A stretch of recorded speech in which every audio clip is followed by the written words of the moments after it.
dark about these things, dear brothers and sisters. And you won't be surprised when the day of the Lord comes like a thief. For you are all children of the light, and all the day we don't belong to darkness. So be on your guard, not asleep like the others. Stay alert and be clear-headed. Nakanifundele komnye esiXhoseni. Ukuza kwenkosi nemfuneko yokulinda. Ke kaloku ngawo amaxesha namathuba bazalwana. Akufuneki nganto ukuba ndinibhalele. Kuba nani ngokwenu niyazi ngokucacileyo ukuba imini yenkosi njengesela ebusuku. Ngenje njalo ukuza kwani. Verse 3. Kuba xinikweni baya kuthi luxolo nokunqaba. Oko baya kufikelwa intshabalalo ngebhaqa. Banjengenimba komithiyo, baya bengayi kukha basinde. Ke nina bazalwana, anisebumnyameni kuba imini leyo iniqubule njengesela. Verse 5. Nonke nina ningabokukhanya emini, asingabobusuku, asingobumnyama. Ngoko ke masingalali njengabanye aba, masiphaphe sibe ngcwele. Hallelujah. U-Apostle Paul apha uthetha ngokubuya kwenkosi. Uthi akumelekanga into yoba ubhalela eli bandla liseKorinte. Akumelekanga uba ndinibhalela like ndibe ndinichazela, ndininika ii-details zokuza kwenkosi, ngoba niyayazi uba inkosi xa ifika izawufika njengesela ebusuku. Uthi njengenimba umama ozawuzala engaziwa uba ifika xesha ivele ifike nje noba kunini, inkosi izawufika ngolo hlobo. Ndithanda ke ngokuvesi 4 uthi kodwa nina bazalwane anikho sebumnyameni ukuba loo mini inifikele ngequbuliso ningayazi, ngoba aningabobukumnyama ningabokukhanya, aningabasebusuku ningabasemini. Uthi ke ngoku hlalani niphaphe, because nina you are not of the darkness, you are of the light. Nayo inkosi yethu Yesu Kristu ngeli xesha esenyameni ehamba emhlabeni ubaxelela abafundi bakhe wathi, ndim ukhanyiselo lwehlabathi, lo undilandelayo akasoze ahambe ebumnyameni, uzawuba nalo ukhanyiso lobomi. So umpostile uPawulos ungqina loo nto that asingabo abobumnyama thina, singabokukhanya. Asingobantu into yoba izinto kwinkosi ithi xa ibuya ifike nathi sisithi kuluxolo sinabile, singamanga kwiposition into yoba singumtshakazi olinda umyeni ozawufika nanini na anytime, nangophini umzuzu inkosi iyafika. Uthi nina elo xesha alizonithatha by surprise, ithole yami kumshado, because you are not in the dark. Anikho sebumnyameni ngabokukhanya. So izinto zikaThixo nina nizityhilele. But ke ngoku xa sifunda apha kule yesibini bethe mayityiwe Korinte, incwadi 1 Corinthians chapter 10 phaa kuvesi 12 and 13. Cela sifundelwe nje zo vesi zibini, uvesi 12 and 13. Verse 12. Ngoko ke lowo uba umi makalumke angabi.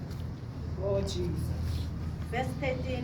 Anibanjwanga silingo singesamntu. Uthembekile ke uThixo ongayikuvumela ukuba nilindwe ngaphezu kweninako.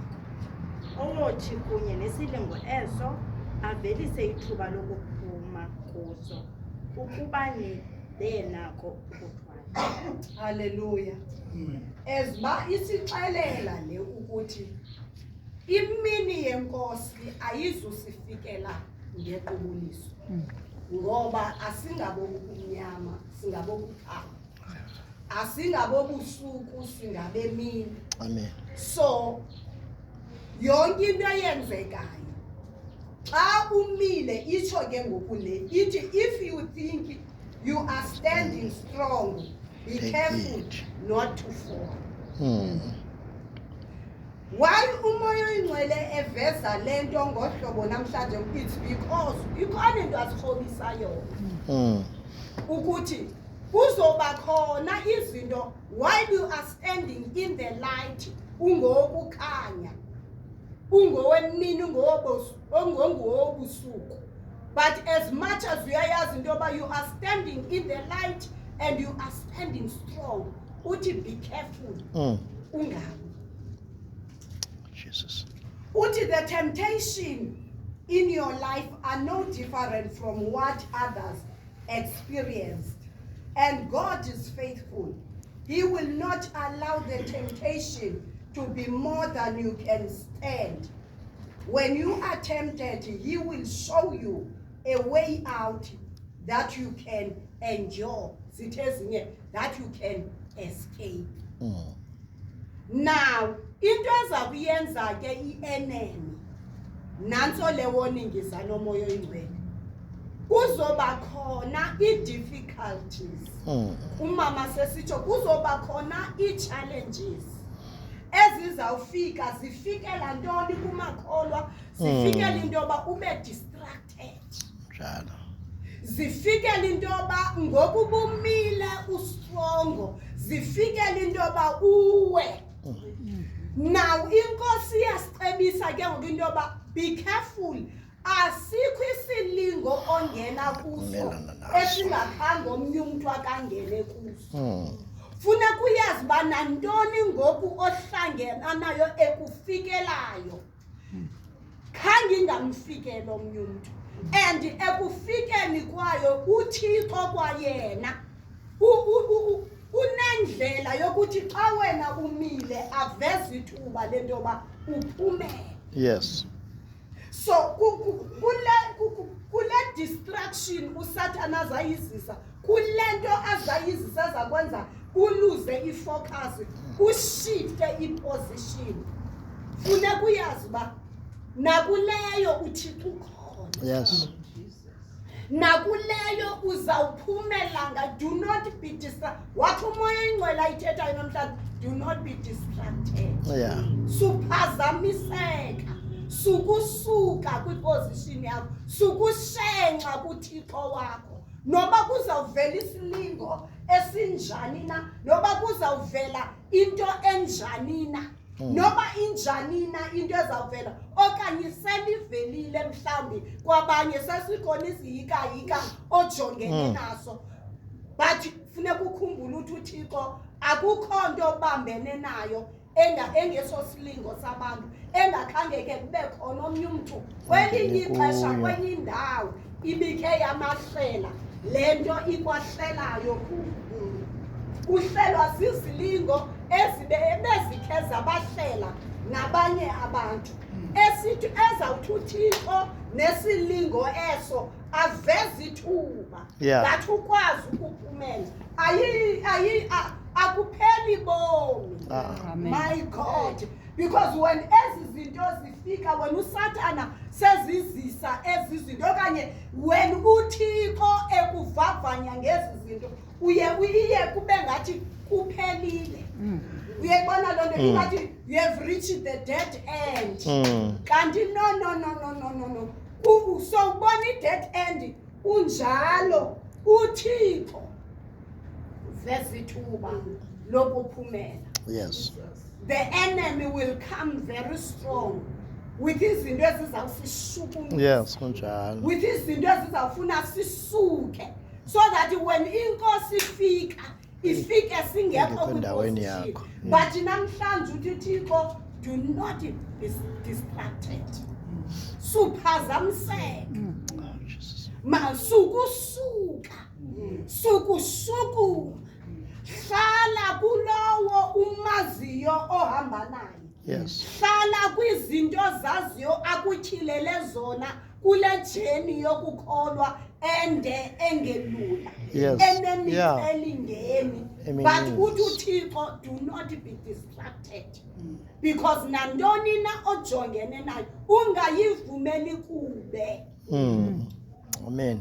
Ungayivumeli kube because inkosi izawufika njengesela. Amen. Uthi azazi nezithunywa zezulu naye uqobo uYesu akayazi ubuya nini. Uthi ngubawo oyedwa oyazi. Yeah. Ngubawo oyedwa oyazi ude awe aqenza umzekelo obuya kwakhe ukuba nyani uzabuye engazelelwe enza umzekelo wentombi ezilishumi. Yes. Athi ezinhlanu zazilindile.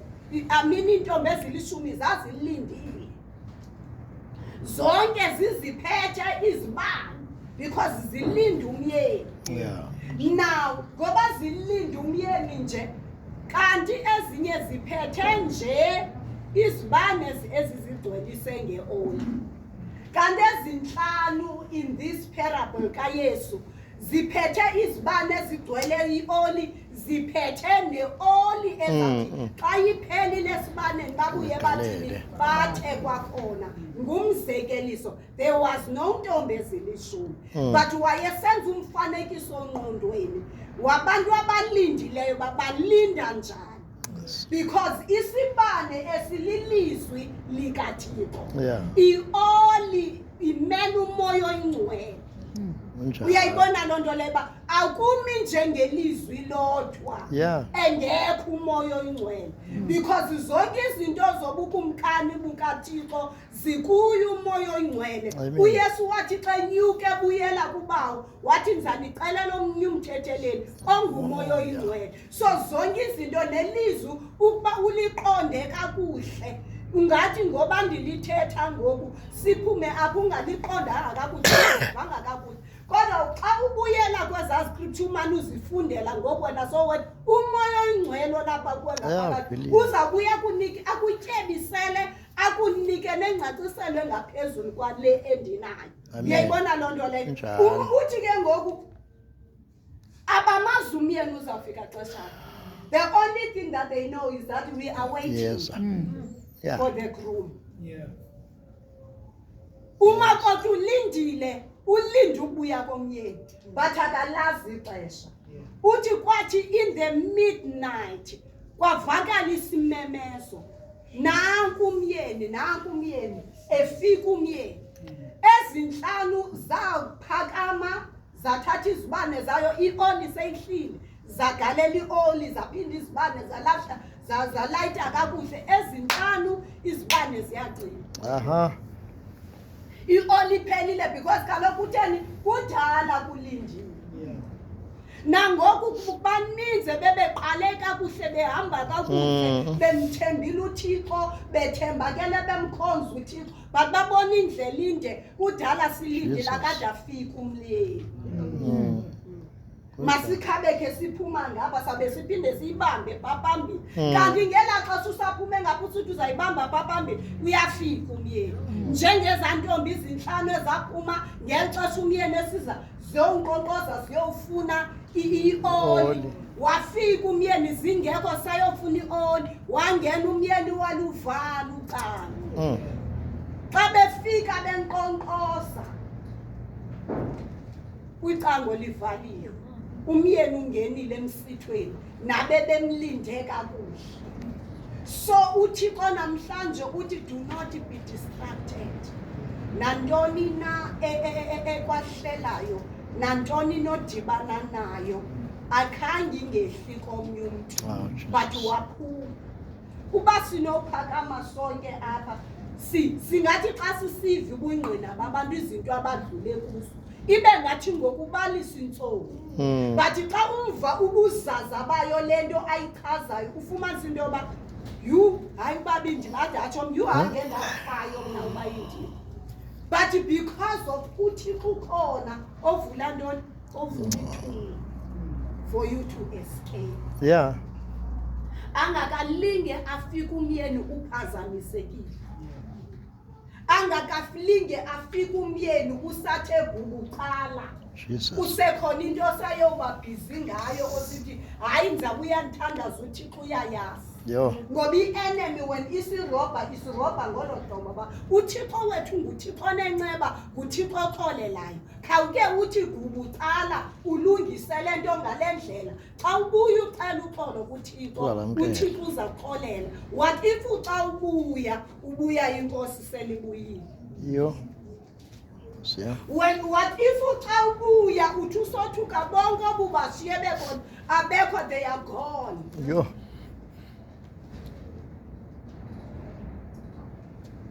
ngoba uba sihleli kakuhle kuThixo silinde sineoli isibane sivutha sethetha apha uSisi Chris esithi uphile ngali lizwi Jesus. elithethwa kule ndawo uligcine uhambe wena uyokulifunda not ulifundele ulazi ba awukwazi na ushumayela because nansi into ekhoyo kule mihla abantu they are busy studying the word googling bafuna ukwazi bafuna uba namagama amakhulu xa beshumayela kanti ilizwi elisilinikelwe ukuphila Yeah. libubomi bethu lizinto zonke kuthi ufumanisa into yoba ke ngoku xa ulithatha wena as i-information when izinto ke ngoku hit awukwazi ukuma you fall down because kaloku wena bulifundele ushumayela kanti uThixo bekunikela into yoba libe kukuphila kwakuphile ngalo ngokuyayazi ukuthi ehlabathini niyakuba nembandezelo kodwa xa nihleli elizwini nisekuphileni ngokwelizwi likaThixo ngokwentando kaThixo when iimbandezelo zifika asayi kunenzalo Yeah. ngoba uthi mina ihlabathi ndiloyisile so that is why uThixo ekwazi ukuveza ithuba lokuba uphumele uescape nawe ungazazi uba uphume kanjani kungenxa yento uyayazi ukuthi le imbandezelo esihlangana nazo uthi uYesu ndiloyisile ihlabathi Yeah. Unjalo Nkosi. yomelelani ngoba ihlabathi ndiloyisile so nani bomama kule nyanga sekuthiwa kucelebratewa omama ku-acknowledgewa indima yabo ku-acknowledgewa umsebenzi wabo ku-acknowledgewa ukubaluleka kwabo utata uke wathi kukhe kwakhona ixesha apho bengathathelwa ntweni kukhe kwakhona ixesha apho bengabonelwa ntweni kodwa ngoku kukhona ixesha lento yobana whether uyathanda or awuthandi uyirecognize indima kamama uyirecognize indima yobhinqileyo I remember kwixesha lakudala kwelaa xesha lethu lokukhula otata bethu wawungabubhinqile kungakhathalele nofundiswa uba usiwe esikolweni kuthiwe indawo yakho isemzini uzawufundiselwa ntoni because awubonelwa nto ubonelwa njengomntu ozawuthi awufika kwi-age ethile athatha ayonikwa umfana othile uyowutshata apho uba wena zala ube nabantwana wakhe umzi kuphela no azange uzokwakha imizi yethu kuphela sizokwakha isizwe Unjalo Nkosi yami. uThixo umama umdalele isizwe sizokukwakha isizwe indawo ohlala kuyo nabantwana bakho obakhulisayo kulapho uThixo ekutrayina khona funeka wenze kwaba bambalwa ababini bathatha uThixo akunike wona uexcel so that uThixo azokuthemba for izizwe Amen Nkosi. ngoba sivuselwe ntoni sivuselwe izizwe lithi umhlabelelo wasewisile uthi ezozizwe ezikude zilindele elilizwe Jesus. ubusindisi uhlala eBhayi ungumama uyazi uba awusindiselwanga iBhayi kuphela usindisela izizwe funeka uhlale uzigcine kwiposition apho kuzawuba lula wena uThixo esithi hamba ngokwenza umsebenzi wakhe kwindawo ethile uhambe uyomela Yeah. the gospel of God because you are the woman that God has raised up for eli xesha lokugqibela. Haleluya. Somelele ke uThixo sesithi ukuthi akukho silingo ngena kuso Ungenawo. esingakhange sike sehlele onye Oh yeah. futhi nesilingo esojongene naso kwayena Thixo ngoba umile ungakhange uthi kubucala uveza ithuba lokuphumela. Ungomso wakho awuzufana namhlanje. Unjalo. Uma umile lukholweni imeko yakho ojongene nayo namhlanje ayizufana ngomso ngoba uThixo uzawuveza ithuba lokuphumela. Unyaka wakho lo wanamhlanje awuzufana nonyaka ozayo ngoba uThixo uzawuveza ithuba lokuphumela. Ingxaki yethu sithi sawuhlangana nemeko sinabe. Unabe kule hlobo ngoku. Unabe ukunaba kukuthini ke ngoku kukufuna uunderstand. Yaba xa uza kuwa ufuna uunderstand. Kahle. Xa ufuna ushifta ngokwentandweni kaThixo ufuna uunderstand. Ufitha. Iyajika andithi xesheni lonke wena ubu-understand uThixo. Yeah. U-understand into yoba wena you must obey God. Yeah. You must submit kuThixo. Kufuneka uphile ngokwendlela ukwenza kwakho kukholisa uThixo. Xa uza ukuwa bona ngalaa nto yoba ufuna uThixo understand wena. uThixo uyayibona imeko endikuyo. Le meko ukuyo ayibonayo uke wayisana kuyo. Nkosi yami. Uke wayisana kuye wathi Thixo nale meko kufike le meko mna namandla ayo. And andiyazi ngokuba uzawuthi kudala ndizama. Kudala ndiwenzile ilinge ethile ndiyenzile ilinge ethile ndicuma kuzade kuvuleke. Bawa kuvuleka kwenzeki into. Ndiza nayo kuwe. Because wena ungumnini mandla onke and wazi izinto zonke ziselulawulela uyisilena kuThixo so ufuna uunderstand wanje. Hey Nkosi yami. So ufuna uunderstand wanje. Yabona lamazwi uThixo abathethayo namhlanje, these are the words of wisdom. Siyaxhotyiswa. Amen. That inkosi iyeza and izawubuya inkosi masilumkele uba distracted. Jesus. Uthi umoya ingcwele namhlanje masilumkele bantwana bam uthi uphazamiseka. Waphazamiseka nje wangena kwezinye izinto. Uyawube kanti ungene kwitrap yongendawo. Kanti ilizwi likaThixo selisihambele phambili. Psalm 91 verse 3. Uthi I shall deliver you from the traps of the enemy. Because ngalo lonke ixesha i-enemy sibekela imigibe. Yeah. Ungawa, ungaludaka, ungaphalala, ungaluza this, ungaphelelwa yilena, ungaphelelwa yilena, but sinoThixo osisiqalo osisiphelo. Uqala yena ugqibele yena. Ubomi bakho buzawugqibela ngale ndlela uThixo athanda ngayo. Yeah. Nanso into wena ozawuma ngayo ngoku. If you think that you are strong, you are standing in the truth, in the light of God. Xa ifika yixelela into yoba lo Thixo ndimkhonzayo, he is Alpha, he is Omega, sisiqalo, sisiphelo. Kuqale yena nje empilweni yam, kuzawugqibelela, akuzogqibela le meko. Le meko yona yeyomzuzwana iyedlula. Yeah. But into eyihlalisayo ihlaliswa kanguwe kuba uyothe ufuna uunderstand. Yeah. Izawuhlala ke and iza kudla ba? Iza kudla ikubethe nasebusuku amehlo abezingqanda abangaka ungabi nabuthongo. Ikuhleli kubambile. But ubuya ixelela ba wena ungowomzuzwana.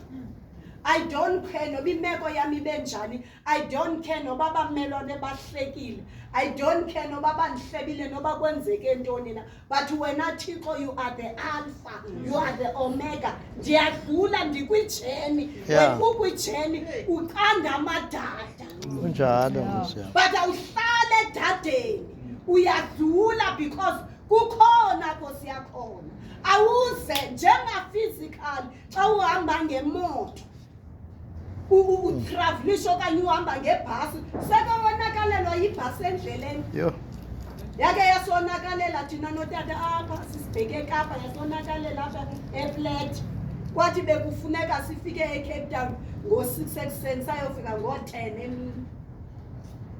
Yintoni? Ijeni. Uhambo lunezinto, kukhona izinto ozawudibana nazo eziza kujemisa. Kukhona izinto ozawudibana nazo eziza kudileya. But ke ngoku uba wena usaqinisekile uba apho ndiyakhona ndiye Cape Town, uzawulindeza hours kuthiwe kusayobiza umakhenik eMossel Bay. Uzawulindeza hours akuzokuhla neebhegi zakuyohayika uthi ubuyele ebhaki because uzixelela uphume endlini usiyaphi ubheke eCape Town. Kufana nokholoto. Indlela yokholo inezinto nazo odibana nazo, but zona zi-spiritual. Uyayibona loo nto leyo? Zi-spiritual. Wena uyijonga physical doors, ngenye ixesha ivela ngomntu okanye ivele ngemeko ethile, wena ujonge laa meko okanye ujonge laa mntu, kanti isetyenzwa kwilizwe lakwamoya. Yeah. Then ivele ngomntu available, ngemeko available, but you are in the journey. So kule journey asizongadibani nazo izinto. Amen. Uyayibona loo nto le, njengoba sikhe sanexesha nathi boomama sithathelwa phantsi singazelwa ntoni, besingakwazi futhi nokuma kule ndawo nathi sishere ngalo Thixo wethu ukwenza kwakhe. Sele senza uThixo ngawe, sele thetha uThixo wakho, kodwa bekukhona ixesha apho besivalelekile. But namhlanje uthi uThixo masivuthulule sime sithathe i-confidence yethu in the Lord Jesus Christ and singaphazamiseki, because our Lord is coming back. I think la mazwi makasanele la mazwi egameni lenkosi. Amen.